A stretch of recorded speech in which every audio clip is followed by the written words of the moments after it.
أيها الأبناء، احفظوا هذه الجملة: من عاش خادما تحت قدم أمه عاش سيدا فوق رؤوس قومه.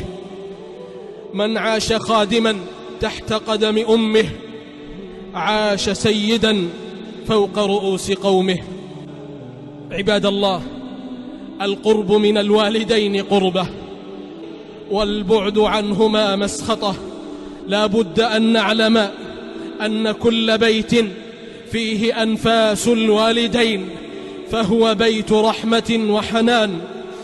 الوالدان أفنيا الأعمار وأنفق الأموال علينا صغارا، تعلقت قلوبهم بنا كبارا، حتى إذا احدودب منهم الظهر وتقاربت الخطى وارتعشت الأطراف وأنهكتهما الأمراض وزارتهما الأسقام، وابيض منهما ما كان أسودا واسود منهما ما كان أبيضا، واشتد منهما ما كان لينا ولان منهما ما كان مشتدا، تعقلهم الشعرة ويتعثرون بالبعرة، يجازون بعد ذلك كله بالإعراض والنكران. تأملوا يا رحمكم الله وصف هذه اللحظات في القرآن العظيم: إما يبلغن عندك الكبر أحدهما أو كلاهما فلا تقل لهما أف ولا تنهرهما، وقل لهما قولا كريما، واخفض لهما جناح الذل من الرحمة، وقل رب ارحمهما كما ربياني صغيرا. رب ارحمهما كما ربياني صغيرا. وبعد هذا العمر جاء إليك أيها الابن يتطلعان إلى إحسانك ويؤملان الصلة والمعروف منك، فوجداك فظا غليظ القلب لئيم الطبع شرس المعاملة سيء الخلق. إنا لله وإنا إليه راجعون.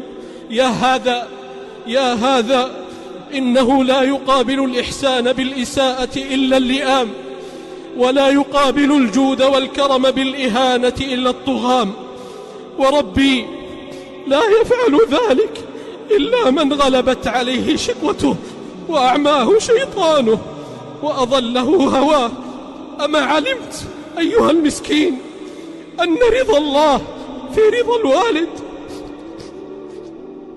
أما علمت أيها المسكين أن رضا الله في رضا الوالد وسخط الله في سخط الوالد؟ والله وبالله وتالله إن الخير كل الخير في الوالدين المسنين. إن الخير كل الخير في الوالدين المسنين. قال صلى الله عليه وسلم: الخير مع أكابركم، الخير مع أكابركم. وفي رواية: والبركة مع أكابركم. الوالدان رؤيتهما طاعة وحديثهما قربة ودعاؤهما بركة وطاعتهما حسنة.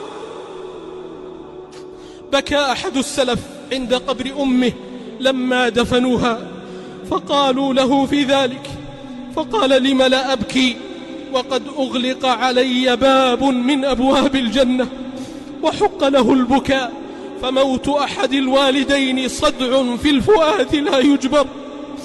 موت أحد الوالدين صدع في الفؤاد لا يجبر، لا تجبره زوجة ولا ولد ولا جاه ولا سلطان. عباد الله، حذاري أن تبعدوا من أوصاكم محمد صلى الله عليه وسلم بها وجعلها أحق الناس بحق الصحبة. يقول أحد الشباب: خرجت ذات ليلة أنا وزوجتي نتعشى في أحد المطاعم، وأخذنا